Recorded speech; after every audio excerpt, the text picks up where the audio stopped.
You ever start a show thinking it's just goofy fun, and then suddenly you're in a full-on mafia war with life or death stakes? That's Hitman Reborn. I was not ready for this glow-up. From gag comedy to peak shonen battles, this series pulls the ultimate bait and switch and somehow makes both sides work. Our boy Tsuna starts off with negative riz, zero self-esteem, and the nickname No Good Tsuna.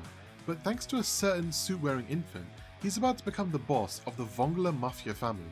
Yeah, that escalated quickly. Enter Reborn, the world's deadliest hitman, trapped in a baby's body.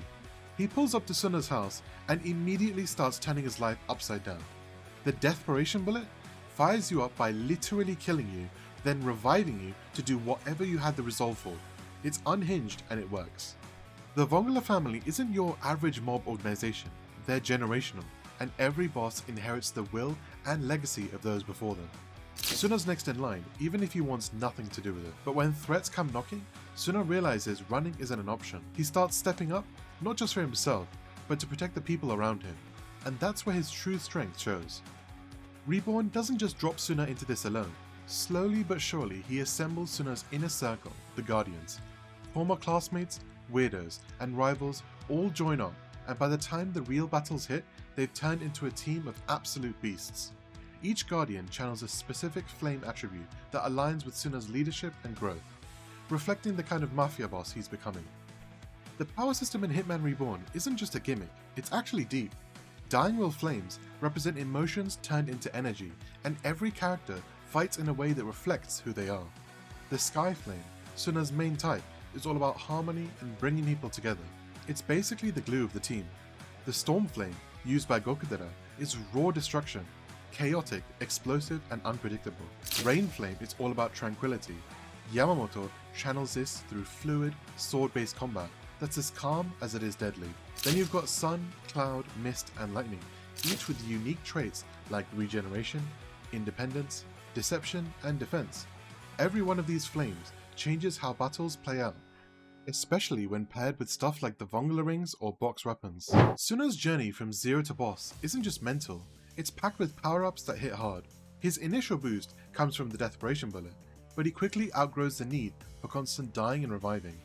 He starts mastering his flames, especially the Sky Flame, which becomes the centerpiece of his growth. With Reborn's brutal training and support from his Guardians, Tsuna reaches the next level, Hyper-Dying Will mode.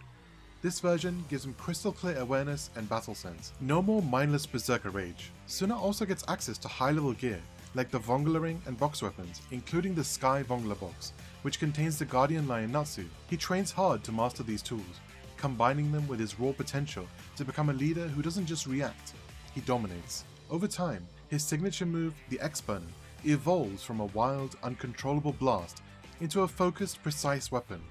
By the end of the series, Tsuna's not just keeping up, he's setting the pace. The arcs in Hitman Reborn go from lighthearted to life-threatening real quick. The Kokyo arc introduces Mukuro, who rolls in with illusions and psychological trauma, instantly raising the stakes. Then the Varia arc kicks off a deadly tournament as elite assassins challenge Tsuna's squad for the Vongola leadership. Expect huge upgrades, insane fights, and a lot of character moments. In the future arc, things go full sci-fi with a time skip to a dark, messed up version of the world. Now we've got high-tech weapons, time travel, and some of the most intense battles in the series. Finally, the Inheritance arc brings it all together. Tsuna's forced to decide what kind of boss he wants to be, not based on legacy, but on his own ideals. Reborn is built different. He trains Tsuna by throwing him into life or death chaos and smiling through it. Somehow, he's both terrifying and wholesome at the same time. What makes Reborn great isn't just that he's strong, it's that he sees Tsuna's potential from day one. He never coddles him, he just keeps the pressure on until Tsuna breaks through his own limits. Tsuna's Guardians are all wildly different, but that's what makes them work.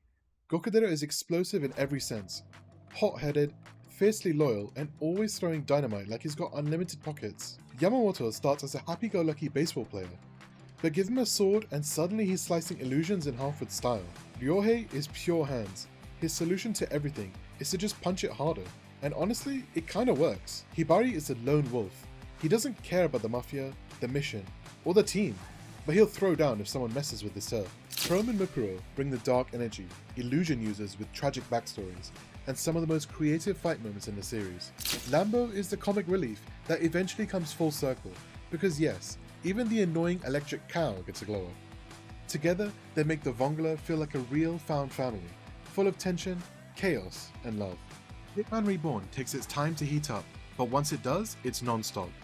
What starts as a parody of mafia life becomes a deep, emotional journey about leadership, responsibility, and found family. It's goofy, it's dark, it's full of heart, and by the end, you're rooting for every single one of these chaotic weirdos. Let me know which anime or webtoon deserves the next spotlight, but it's gonna need to bring more heat than an X-burner to top this one.